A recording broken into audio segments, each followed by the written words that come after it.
Kevin, this is you know what time it is. It is. We're gonna go a little early just because, but this is real We're talk. gonna jump. We're gonna jump in. So real talk with Kevin Brock at 7 o'clock live on Facebook and not YouTube, only because the YouTube one crashed and I didn't have time to figure it out. But I do actually see the chat here on the side here. That's kind of cool. Nice. Well, we're live and welcome everybody. We look forward to hearing your comments, and we got a lot to talk about in the next 45 minutes or so. So I'm excited about that. Very cool. Yeah, so let's just dive into it. We're doing this. It's people that haven't ever checked in and watched the podcast on YouTube or when we were are calling in on Zoom. We've switched platforms where we can stream direct live to all the fans out there that follow Kevin along, and we'll actually post this session up on YouTube as well, so people that missed it or couldn't call into the live or didn't know there was a live. Yeah, this is it. Nice, kind of cool. Yes, sir. I just saw Warren jump on there. Hey, Warren, good to see you. So he gave it. We're learning this format, and I don't know anything about even what I'm talking about, so we know that. It's all right. That's funny because now you're echoing. Let's dive into this. Let's talk about what's going on right now. We've got a little bit of light. I'm here at River Reflections RV Park. It's a really, really awesome place on the river. They've got cabins and RV sites for 50 amp and 30 amp. So, and tent camping if she likes you. Yeah. So, but it's right here on the river. There's a boat ramp behind me. It's accessible.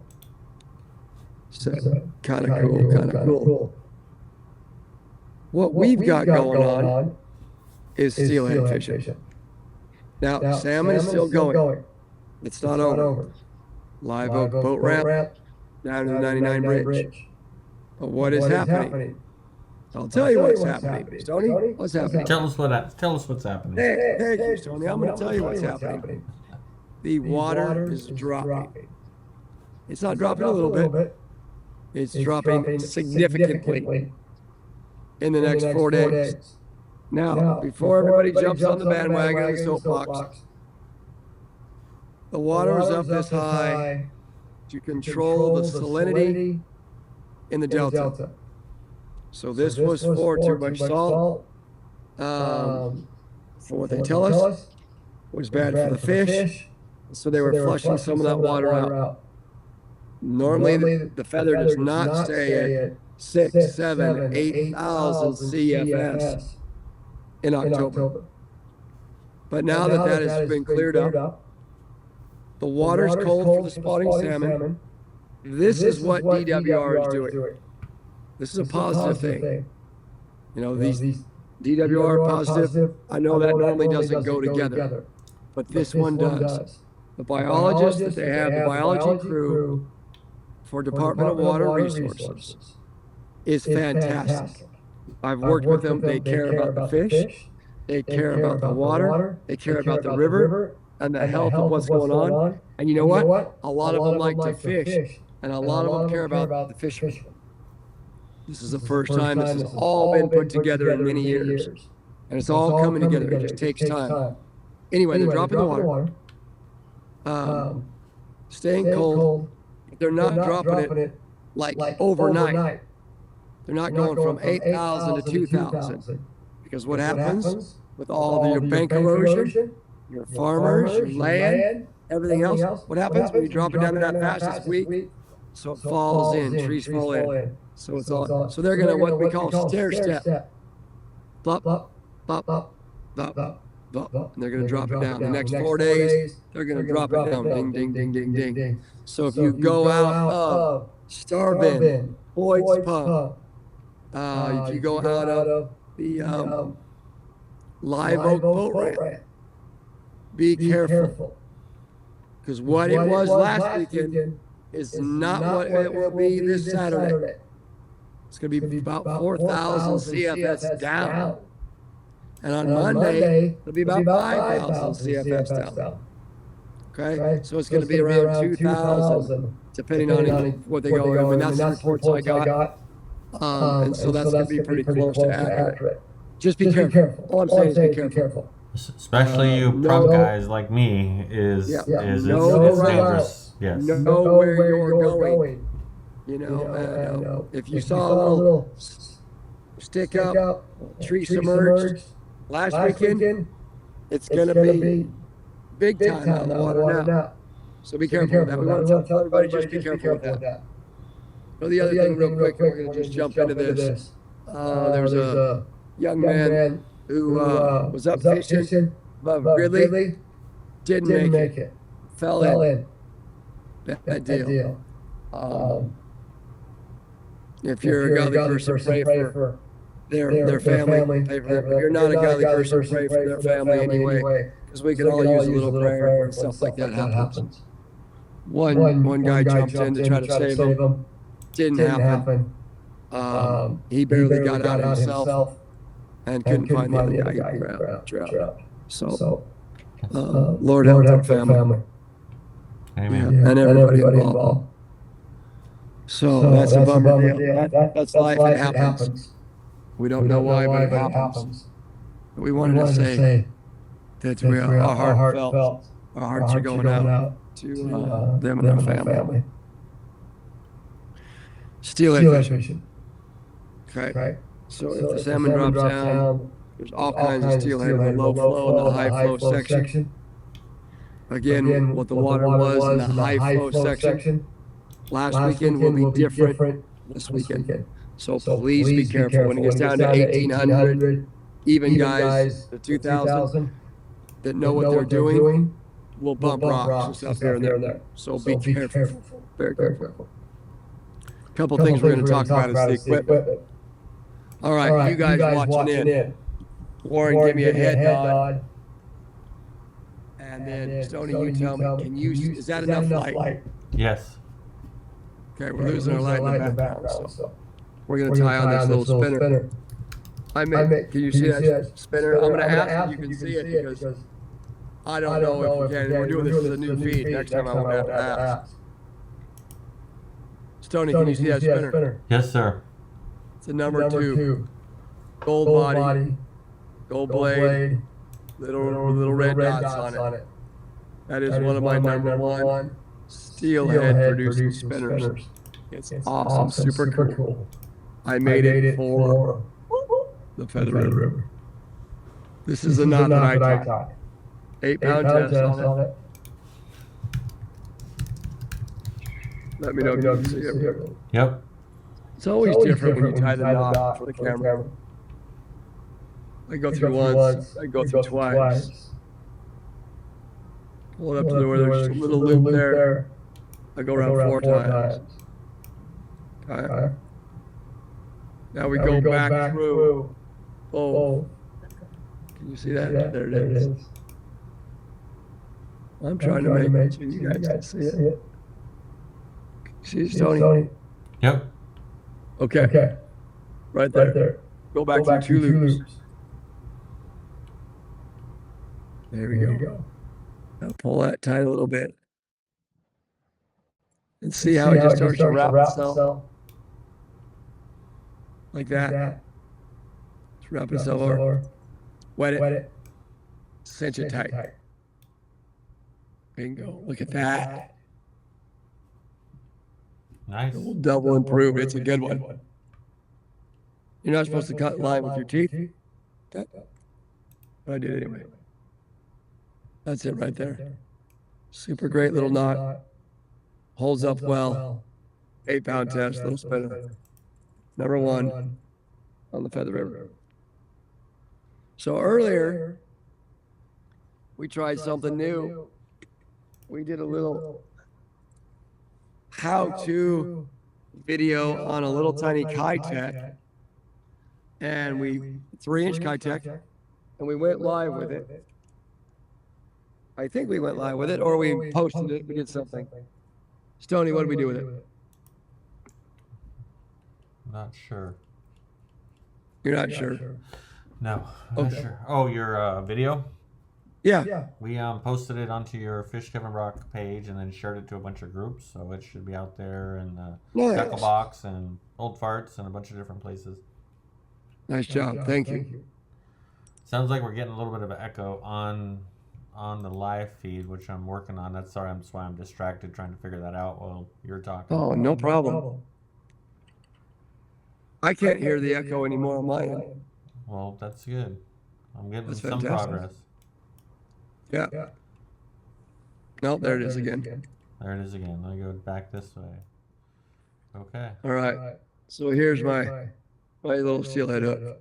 Can you see that? Yes, sir. Number 6. I already cut a piece of egg. Check this out. This is Steelhead Perfection 101. I don't mean that I'm perfect with it. I'm just saying that little ball of eggs right there is money. I was casting that. So I got a little egg loop on this thing.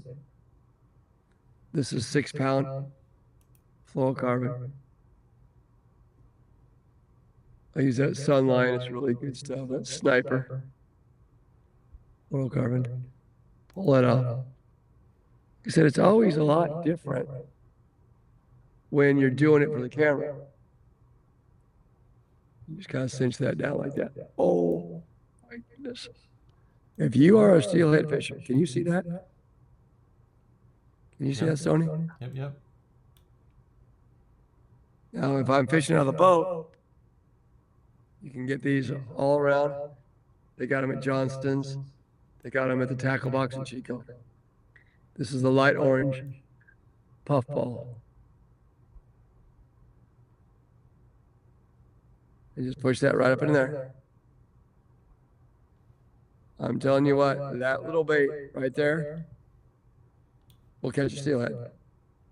I would leave it on there except for it be dry during the morning. Okay. That's a good bait. That's awesome bait. Okay. Now, old school. What about weights when you're steelhead fishing? Okay. If you're fishing from the bank, check out this rig. My youth pastor, Carlo, he won't mind if I use his name, showed me this trick 36 years ago, 38, 40, 41 years ago. Still use it today, and it works awesome. Main line, 8-pound test. This right here is my main line. 6-pound test fluoro. Okay. Oh, there it is. Number 8 or number 6 hook. So when you're filming on this, if you go left, it's right for me, and if you go right, it's left. And so everything is just reversed. So there it is. So, and about a 2.5, 3-foot leader. Check this out. Simple. Simplicity is good. So, main line, leader. This is hollow pencil lead. And I just tied another tag line. So you got your main line, get your leader here, and then there's just a little tag line that sticks out. You crimp with a pair of pliers your size of your pencil lead of whatever you want to use. Because you may have to have a heavier, lighter, all the above. Check this out. So you hang up on the bottom. This is casting off the bank. Hang up on the bottom. Stoney, can you see this? Make sure you see this. Yes, sir. See, hang up on the bottom. Give it a hook set. Pulls off. You still have your tag line. Still have your leader. Everything's intact. All you do, in your little handy dandy vest, I lost it. Lost my lead. There it is. We're losing our light. On this end, it's hollow. You just grab it, Cut you off a little piece on your vest, slide it back on there, right in that little hole, just like that. Right, and pinch that down. You're ready to go fishing again. Didn't lose your leader, didn't lose your swivel, little piece of lead. And if you're too heavy, if banging on the bottom too hard, trim a little off. If you're not touching it all, cut it out a little piece. Go. For fishing on the bank, walking up and down, rock hopping, it is truly an easy way to fish, and your bait's always perfect. It's always dialed in right on the bottom. So when I fish on the bank, that's what I fish. I fish out of the boat. Sometimes we use slinkies. Sometimes we use bouncing betties. Different things like that. But majority of you guys like that, you can buy a roll of lead literally for $5. All roll of lead for $5. You can buy a pack of hooks, $3. I was just taking the row off there. Puff ball for a package of swivels, some line for $20. You can be set for the whole weekend for steelhead fishing. Pretty cool. We also showed how to thread on a night crawler. That's on some of our videos. Where can people find that one, Stoney? On YouTube and Earl Farts Fishing. They can find it on Fish Kevin Brock, Facebook. You can find it in a bunch of different groups. Don't forget night crawlers. The old night crawler is a good steelhead bait. It's a great steelhead bait. When I guide all the time, a habit of mine is to chew on the fishing line because I cut it off and I'm still doing it. You can see that right there. That piece of fishing line. Clients will say all the time, "Hey, you got some fishing line in your beard there." And they don't notice as much now that my beard's turning white. So they don't see it as easy. But anyway, that's that. But so if I'm chewing on line, that's why it's just a habit.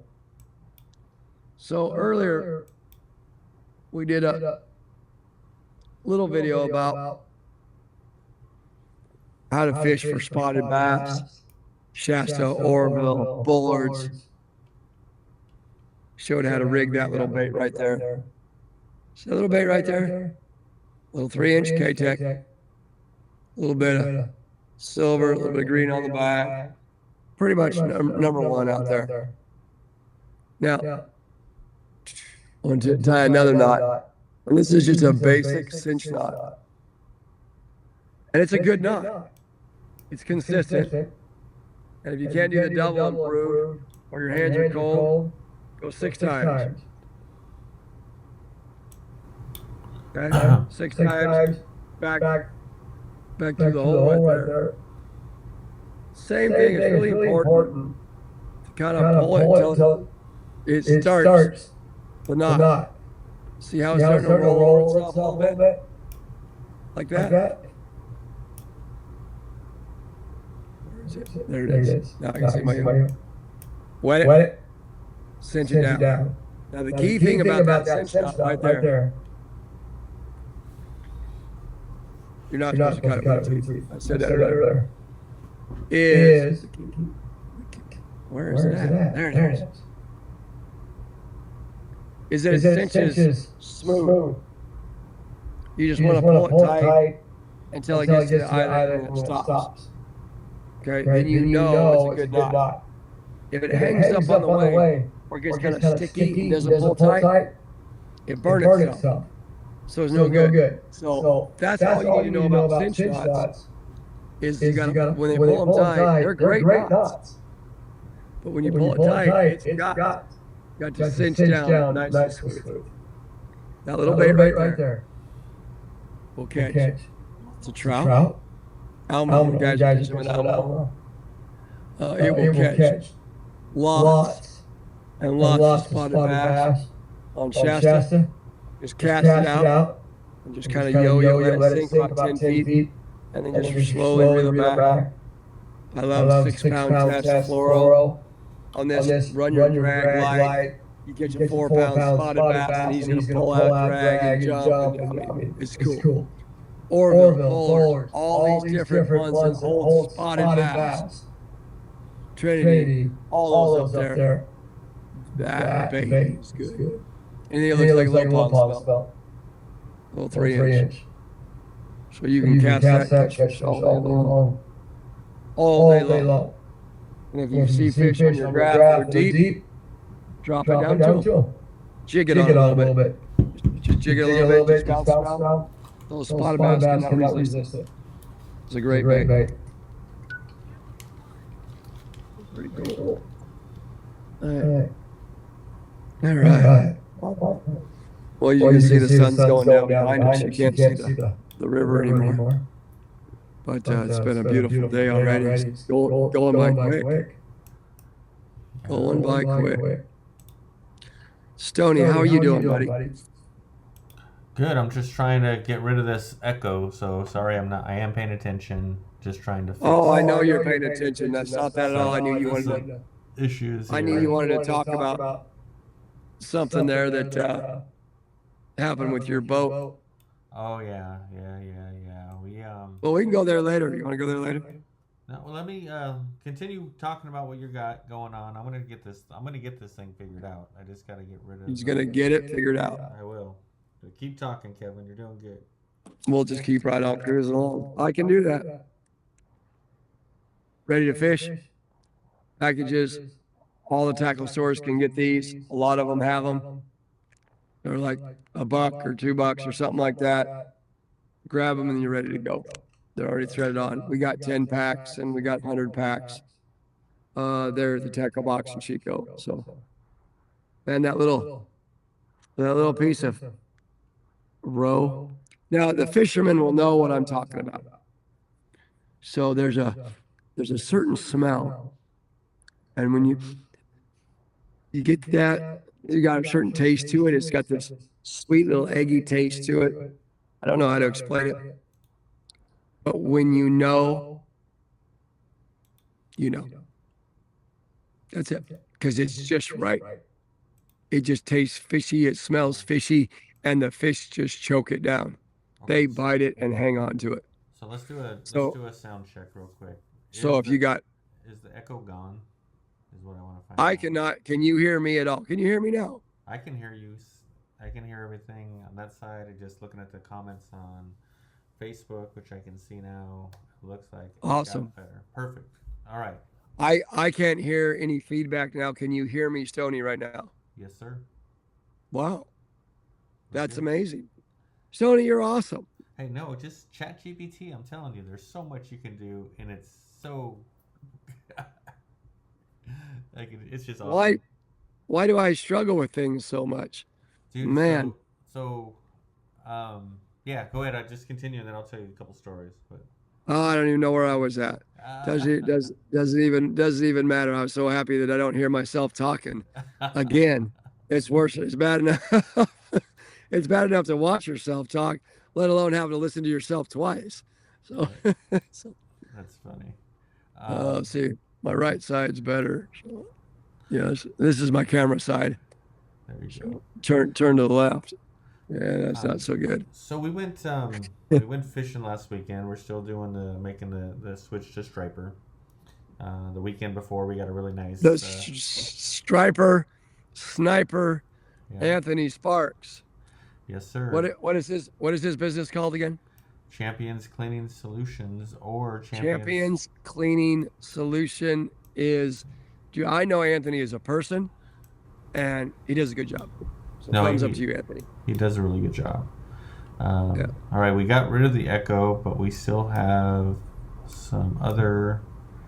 Let me see. I'm flipping some switches here. People say I can't hear you, and again, this can't hear me. No, they can't hear me. They can hear you fine. Okay. That's fine. They don't need to hear me. They need to hear you. Well, some people still like you, Stoney. It's okay. Some people, yeah. Yeah, you're all right, guy. Look, it says I can't hear you now. I don't know what I did here, but I changed something to where they can't hear me. What's that? Hey, Warren. So Warren gave me a few of these little Dixie cups, to put our corn in for kokanee. Yeah. Oh, thank you, Warren. And I just put a little bit of puffball in there, and we're good. Perfect. All right. I think we're on track Stony, again. can Yes. Stony, can you hear Warren? Yeah. No, I can't hear Warren. Huh. Okay. I can hear Warren. Warren's in a picture on my screen. Is he? Yeah. Yeah. I don't, hold on. Let me see. Let me see Well, if I no, can. no. And let me hold on. Wait. Let me tell you how he got there. You sent him a Let me tell you link, before you do anything, before you take him away. My Mac Pro was not picking up your text messages right? for some reason, but my iPhone was. So I sent, because I couldn't link it. But Warren's messages was picking up on my Mac. So I sent the link that you sent me to Warren, and then I clicked on it off of his to get on to be with you. There's And then some. Warren says, you want me to click on it? I go, well, yeah, click on it. So Warren's on with us too. That's right, but I don't see that on our side. So that's you guys got I some see, redneck. I see Warren. I see Warren on my side. He's got a red shirt on. He's looking Yeah, good. you got some redneck engineering there. I do. Yeah, I figured, hey, any way I can make it happen, I'm gonna make it happen. Yeah. So that's how So we did it. well, cool. Hey, whatever it works, right? So you got about 20 minutes in before we figured out some of the technical difficulties, but that's all good. So Well, yeah, we went nice. over some really cool stuff for Steelhead. That spinner, you guys, is a really cool one. We sold a bunch today, and people were coming in about it. And then for spotted bass and stuff, that little Kitech, man, I'm telling you, the one with the olive back and the clear body, it's looks like a little pond smelt.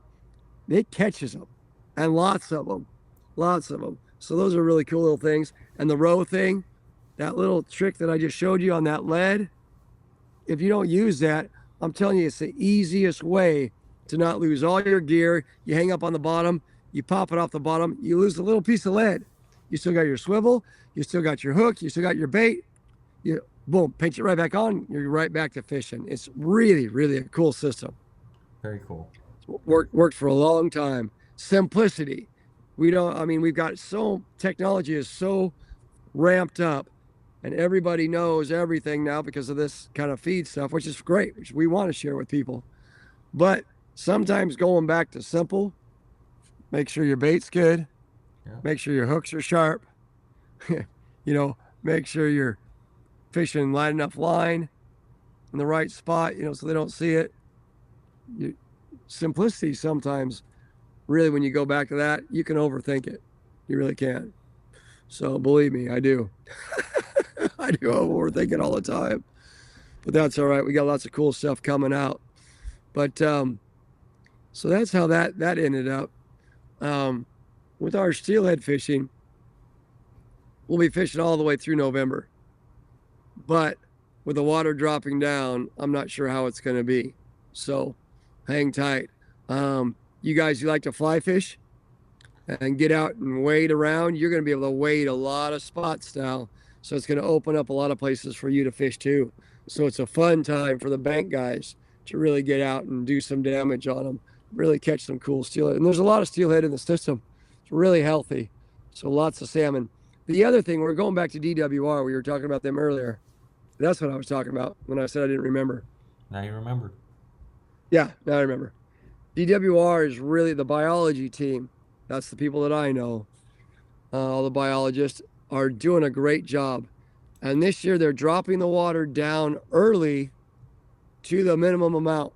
Okay, the minimum amount is like 1,800 or something, 2,000. I personally would like it at 4 during the spawn. I would like to see it at 4. I think that would be better for the fish, but okay, I can't make that happen. So they're at 1,800, 1,850 to 2,000 CFS from the low flow and the high flow combined together. Now, this year, the salmon are just starting to red up. Reds are salmon spawning together. That's a pair. That is spawning together and digging out the gravel to lay the eggs. They're just starting, a few. Lots of fish are still coming up, and good looking fish, meaning brighter fish, are still coming up river to spawn. They're going to drop it down now so those fish find the spawning area, and once they start to spawn, there won't be another drop. So that was talked about. That was worked on. So thumbs up to DWR on there. Once they hit the bottom, they're not going to drop it anymore. Now those fish will be like, okay, they're going to go in. They're not going to have their beds already dug. They're going to build new beds. Everything's going to be good. They're going to be able to hatch, and everything's going to be back. Again, in a perfect world, I'd sure like to see 4,000 all through October, November, and December. I really would. That would help our natural spawn in the river out a lot. But if we don't have a major drop of the river during the salmon spawn, that will help, and that's what they're doing. So people are going to be like, why are they dropping water out? Why are they dropping? They're selling water out. No. They're doing it so the spawn is flat, so the spawn is consistent, and it will help. It will help a lot. So thank you, DWR, for that. So, there's a lot of good things happening, and we're going to see a lot more fish in the next 3 years. So there's a lot more awareness of what's going on. That's really exciting news. Steelhead-wise, lots and lots and lots of steelhead in the river. Grab your steelhead report card. You need to have one while you're out fishing because salmon is closed.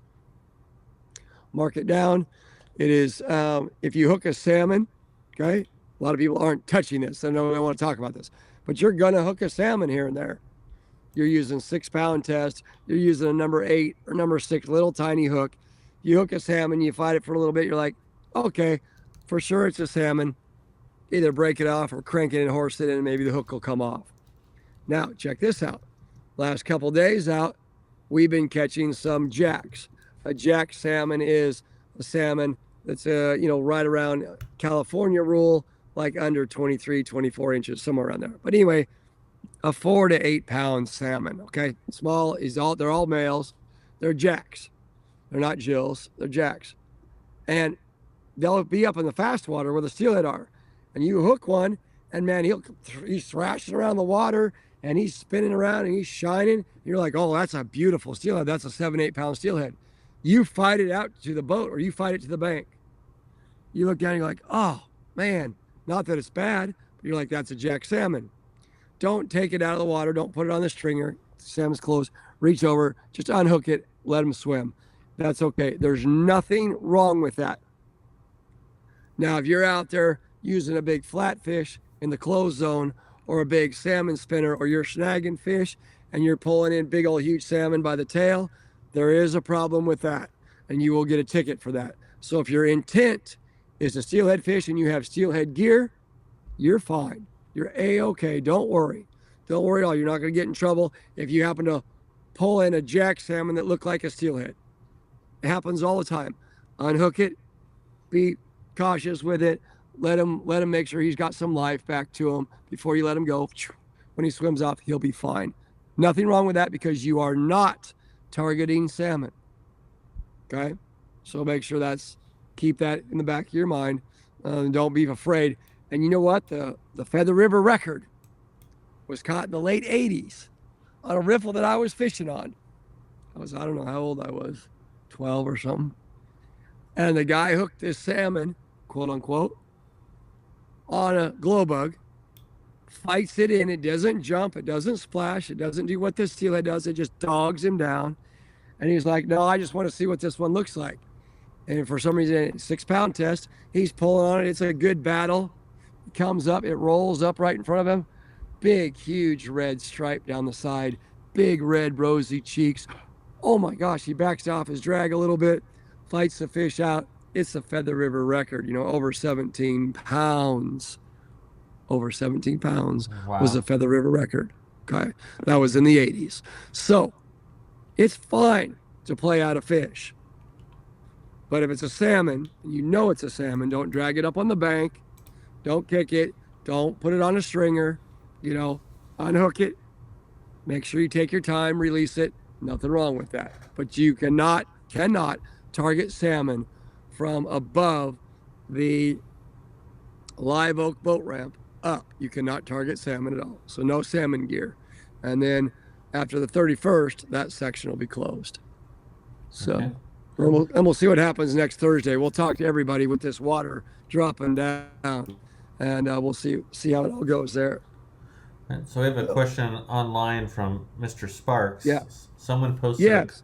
a kokanee on the feather. Is that normal? And are they coming back? Yeah. Yeah. No. No. No. That is normal. They're not coming back, and that was a pink salmon, uh, which is there's 5 species of salmon out there, not including the Atlantic, but it's a pink, and so they call that a pink or slash a humpy. Why? All our salmon have a couple different names. The king is the Chinook. The silver, you got a silver, you got a coho, same fish, still two. You've got a pink and a humpy. You've got the dog, okay, and then you've got the sockeye or the red. Okay. Anyway, they've all got a couple different names, but it was what was shown online was a pink salmon. Okay, here's another. Now they are getting pink salmon to the hatchery. It's not a abnormal thing. Lots of people posted on that. It was a great picture. Several other people have caught pinks, silvers, and sockeye, including me, on the Feather River. It was 19. No, it wasn't 19. It was 97, 98 flood that came through there. If you guys remember that, they almost had to evacuate Oroville. 97, 98, because it happened like on January 1, 2, 3, 4, somewhere right around there. So it was, we call it the 97, 98 flood of Oroville. 3 years later, okay, 2001, I'm fishing the Feather River. I hook a fish. I hand it to the client. Client reels it in. As it gets close to the boat, I look down. I see a green head and complete red body. It is a sockeye of all sockeyes. It's about a 10-pounder, like a Kenai River sockeye. I net it up. I'm just so excited. One of my buddies, JD Ritchie, was downriver. I said, JD, I just caught a sockeye. And he says, Kevin, I know that you don't lie. I fish around you. I know how you are, but I got to see it to believe it. I said, where are you at? He says, oh, I'm down at the first pump hole. I says, I'm at Charlie's. I go, I'll meet you in the middle. We were limited out, so it was just such a cool thing anyway. I zip down there. He zips up there. He says, it's a sockeye salmon, hands down, no doubt about it. So we call the biology team. We call the Fish and Wildlife. It was Fish and Game back then. We run upriver. We go to the outlet at the boat ramp. They all meet us there. They're like, oh, my goodness, this is awesome, da-da-da-da. That year, they had three sockeye to the hatchery. They said that in the high water in Bucks Lake, all the kokanee got washed over Bucks, down into Highway 70, which is the Feather River, went into Oroville, got pushed over Oroville, into the river, went out to the ocean, and came back. How about that for a survival story? How about that? So I said, well, this was back when I was all ego, right? I want the sockeye record for the Feather River. And they're like, well, there's no sockeye run on the Feather River. I go, okay, well, I want the kokanee record for the Feather River, because they said it was a kokanee. They said, well, it's actually not a kokanee because it went to the ocean. A kokanee has to stay, what? In the lake. To be a kokanee, which is a sockeye salmon, it has to stay in the lake. It can't go to the ocean. If it goes to the ocean, then it's a sockeye. I'm like, well, I caught one in the Feather River, and it's a 10-pounder. I want the record. We weighed it. They scaled it, the whole thing. I got nothing, zero. Sent it into IGIF. We put in the leader, the whole thing, nothing. Because why? There's no category for it. they don't exist. So back to the story about the pink salmon. Yes. And the day before that, Department of Water Resources sent me a picture of their camera with a pink salmon going through it. So yeah, they'll get pinks and silvers and stray. That brings us back to these original Feather River, Sacramento, American Yuba runs. When the dams were put in on a full 9-year cycle, there's anywhere from a stray rate between 12 and 18%. God did this so that if there was a catastrophic event on one river, the whole Sacramento Valley wouldn't be wiped out of salmon. Okay? So there's a stray rate. After that 9-year turnaround, at 18%, once the hatchery's put in, and by the way, the eggs were transferred from Coleman to the Feather, to the Feather, to the McCollum, from the McCollum to the American, all the way around. 4 different hatcheries transported eggs all over. So is there a true Feather River strain salmon anymore? No, there is not. There's no biological sample that says it's a true Feather River fall fish anymore. They have been intermixed, so we need to put more in the system. Okay? The Feather River gets sack salmon from the Sacramento River because we wire code tag them now, so we know where they're coming from. The American River gets sack fish. The Sacramento gets feather fish.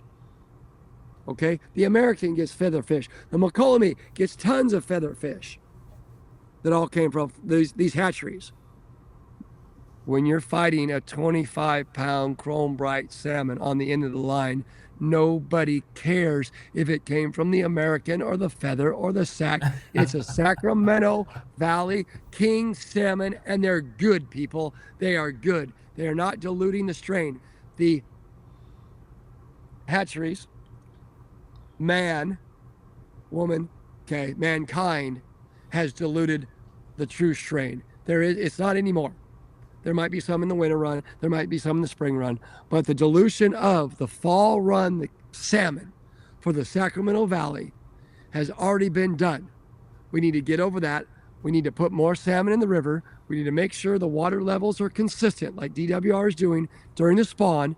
And we will create our own, natural spawning fish again. 2 hatchery fish spawning together. Okay, they spawn. Their offsprings, if the water is controlled properly, will make it to the ocean. Their offsprings will not have an adipose clip. They'll have a full adipose fin on there. That fish will survive in the ocean, 2%, they say. All the birds, all the predators, let alone make it out of the river, makes it to the ocean, avoids everything, goes out when it's supposed to. The salmon don't migrate out in April when all the stripers are here, everyone. Okay, that's a whole nother topic. We're not going there. They go out in the first rains. When do the first rains come? After the spawn, October, November. When do the first rains come? Oh, late December, January, February. Imagine that, just like God knew what he was doing. Rains come, the water, what happens, rises, and the fish the babies work their way out to the ocean. That's what happens. So if we create more hatchery fish spawning in river, we will actually create our native runs back. A true in-river spawning fish that has made it to the ocean, made it back, is not inferior by any means. He is superior because he's made it out of 5,000 siblings, 1 or 2 make it back. He is a superior fish, and that will create more salmon. And we are now focusing more DWR, more biologists are realizing that that's how we're going to get our salmon back. Raise more fish, put more fish in the river, control our waters during the spawn. We'll have salmon for generations and generations to come. All right. Enough of that on my little soapbox there. But I've seen it. I've seen the ups and the downs. I've been guiding 33 years coming up next month, guiding full time for a living. And I've been fishing now. I started when I was 18, so I was 8. So that's 43 years on the Feather River. 43 years I've been fishing here. So I've seen what it was after the hatcheries, and I've seen devastation to mismanagement. So let's turn this baby around and let's get us some awesome fish back. All right, enough of that. What's your story? Tell me a story about about your boat. Stoney, you got something going on with your boat. So we went striper fishing, Knights Landing. Get me all fired up. Now I'm all fired up. My blood pressure's going through the roof. I know. I'm not supposed to talk about that stuff. Keeps you young. Keeps you young. No, we struck out striper fishing. We went out and got a pike minnow, which we achieved, but we just couldn't get a pike minnow or a striper to eat that pike minnow, and so we had a good time out there, just enjoying nature and caught a ton of small fish and leave to go back, put the boat on the trailer, and Anthony's trying to put the So wait, strap. you did catch some fish though.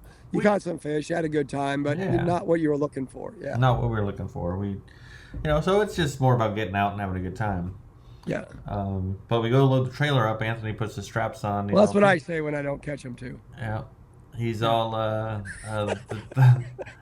Did you get? He wanted to know if I got a different trailer because the boat was up on the trailer by about 2 inches, and it's like nothing was fitting right. It was like something was weird. I'm like walking around. Well, come to find out, the tongue part where you put your boat in, whatever they call that power, Sure.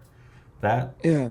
cracked and was holding on to two bolts and was just almost like flopping over. Yeah. And I'm thinking, how am I going to drive this home now with that? That's like what puts the boat on the trailer. Right, And right, right. That's what keeps it all secure, and you yes, don't want that thing bouncing against the metal or that thing to pop off. It'll rip up your boat in the front. right, or the boat will just fall off the trailer completely. Well, yeah, or it'll just fall out You of the know. trailer.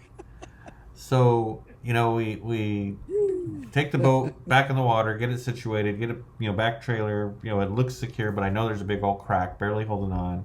Drive home as safe as I can, and actually didn't go home. I actually took it to Darren's house, my buddy Darren, who works on boats and trailers and everything, and so it's at his house right now, getting a complete makeover for that tongue. We're making it thicker, making it stronger. That problem will be going away. Now, in my mind, when did this happen and why did this break? So, about a year ago, I had my Toyota truck in at the dealer. They were working on it. They damaged it. They had to fix it. They give me a loaner truck, a brand new Toyota Tacoma, and I'm towing my boat coming back from Clear Lake. And a lady cuts in front of me across Highway 20, off of 5 onto 20. Just cut, didn't even stop. Just went through the stop sign. I T-bone her, towing Oh the my! boat. With wait, you T-boned her with the rental vehicle? Yes, brand new, had like 20 miles on it when I got it. Wait, And before I laugh, was she okay? she You were was okay? fine. Everything was Okay, fine. okay, okay, okay, It's okay, okay. just, Now it's funny. Oh the, my goodness! So you get but but there was no stopping, and the boat had moved up on the trailer at that point about an inch. And I looked at everything. yeah. Everything looked fine. I didn't see anything broken, but I guarantee you that's when that cracked. Is in That's that what happened. boat. Yep. You bet. And then You bet. Darren calls me today. He says, "Oh yeah, I found like 3 more cracks in that thing at different spots." He says, "We have to replace the whole thing and rebuild it." So luckily, Nice. I've got good friends that have an eye out for me. Luckily, nothing happened. God on my side. We didn't lose the boat off the trailer, so it's all good. That's great. That's But yeah, great. that's my boat tragedy story that was avoided, and we didn't lose a boat. But yeah, Guys are yeah, that's great. I'm glad it didn't happen because lots of people have boat stories, oh boat and yeah, trailer stories. We got lots of boat and trailer stories. yes, Yeah, sir. yeah. I've showed up at the boat ramp and they missed the ramp. The boat was on the ramp, but the water was still a good 20 feet away. And you're like, huh, Yeah, what happened? Back when those UHM trailers just came out, because the bunks always used to be carpet. And then they go UHM because all this is it's plastic, it's gonna last forever, never rot out, right? Which is all true. But if you're not used to them, people would unhook their trailer at the top and start backing down, right? Well, you back down and you barely bump your brakes, and on the UHM, it'll slide. they'll just slide right off. So that year there was a lot of boats that ended up on the boat ramp but never made it to the water. So Wow. that's always a interesting thing. Yeah, that's fun times. Lots of boat launch stories. You can go to YouTube and click on those, and you definitely could make some money on the weekends by backing down trailers. The ones I like For are sure. out of Miami, and they have the credit card captain is one of them. These guys with their fancy big old boats that should not be boating, and some of the crazy things they do is just like I don't even know what to even say. I know. Yeah. Yeah. throttle gets hammered down, all kinds of things. I don't even know how they get them on the boat dock sometimes. But fishing rods. We talked about fishing rods. Guys were coming in the store asking about them today. That little steelhead rod, I call it Johnson's. Johnson's is a big supporter of us. We love them. But that with that little puff ball on there, now you can see that. That rod is the 5S. It's a rod that I made, and I made it for trout and steelhead fishing. Bigger trout and smaller steelhead. So when I say that, trout from 14 to 24 inches, and then steelhead, up to about 6-7 pounds. So that's your Feather River fish, your sack fish, stuff like that. It can handle something bigger, but it's not a coastal rod. I don't want people using it on the coast. I make the 7S for that one. That's the next one up. But anyway, they got those in stock at Johnson's, along with our puff balls. The light orange is the best color. Pinks and chartreuses work great if it's stormy and we get muddy water. That brighter color, they like that. But the light orange is a good color. So stick with that one if you're steelhead fishing. Light orange is kind of matching the hatch of the other eggs that are coming out of these salmon. And they'll start spawning real soon. It'll be pretty amazing to see all the salmon spawning. When we go down the river, maybe I'll do some videos of it. It'll be the most salmon spawning that we've seen in years. Nice. Because there's tons of fish at the hatchery. I'm talking Feather River right now. Sac will be a lot too. But there's tons of fish at the hatchery. They have their quota already. They're going to shut off the ladder, not just keep fish go through to kill them. No, so they back down and they spawn again. What they're finding is, and the fishermen knew this, but now everybody's on the same page. What they're finding is when all the salmon come up to one spot, they go as far as they can, say the hatchery wall. They let in their quota. If they keep that door open, those fish will keep going through. And they'll keep coming all the way from the ocean, and they'll go all the way up to that hatchery and not stop, keep going through. And then they're like, well, why don't we have in-river spawners? So now the practice is to get enough fish that they need, close the door. So that hole, that pool, will fill up with salmon. So what happens when the no vacancy sign is out? What do? You go to the next place that has a vacancy sign. So the fish back down. Ladies and gentlemen, the fish back down. They don't always go up. We have proof, data from years of fish backing back down. So now they back down to the second riffle below the hatchery. What happens when that fills up? There's no more room at the end. They know there's no more room. They back up to that one. All of a sudden, it's like a chain reaction downriver. And when you have lots of fish, those fish on the lower river aren't going to go flying all the way up to the hatchery. And what do we create? In-river spawners, which what creates a man-made native run to repopulate the rivers. Here we go. So it happens. So everybody's getting on the same page. It's an awesome thing. So the hatcheries know this, and they're starting to do this now. Instead of taking fish that haven't spawned and giving them away and trucking them out, no, they're closing the door now. If it comes into the hatchery, it needs to be spawned. That's it. Do not kill those fish. 5,000 eggs per female. Do not kill those fish and ship them out without spawning them. Hands down. And any hatchery. Put them out the back door. At least give them a shot out there. Right. If the eggs don't get fertilized and they go in the river, it'll cause a nutrients boost for all the babies. It'll help all the bugs. It'll help all the plant life. Just how God made it, it will help. It'll smell a little bit, but it will help. There's always a flip side of everything. Well, the rains will come and wash it down. Right. So that, that's how it's supposed to be. So anyway, it's a cycle lots of good stuff there. Yeah, and then you're gonna see maybe next week or the week after when I'm down there after they drop the flows. I'll show you all the spawning salmon. We'll do a video of that below the outlet. The water's gonna be cold. These fish are going to spawn successfully this year. So, 2020, what? 9, we're going to have some major fish back again, natural spawn with their adipose fin on. So that'll be really cool. That'll be cool to see. 3 years ago, we had high water. That's what brought these fish. 2 years ago, we had high water. Last year, we had high water. The next 3 years, and with the right spawn for this year, possibly the next 4 years, you're going to see salmon opening in the ocean and the rivers. I'm not sure the times, I'm not sure the limits, but it will open. You're going to see more salmon than you've seen in the last 15 years. So hang on. Hang on. We'll see if that prediction comes true. But we're going to have fish. We're going to have fish. And like I like to say on my podcast, you heard it here first. So you heard it here first. Kevin's prediction, 2029, we're going to have off the hook salmon. Yeah. Everybody's going to be thriving. People are going to be selling stuff. And guides are going to be busy. And, 28 for sure. So 20, 26, 27, and 28. 29 we're not sure of yet because we don't know what the storms are going to do. Right. But 26, 27, 28, for sure we will have fish. So be ready. Yeah, it'll be awesome. It'll be awesome.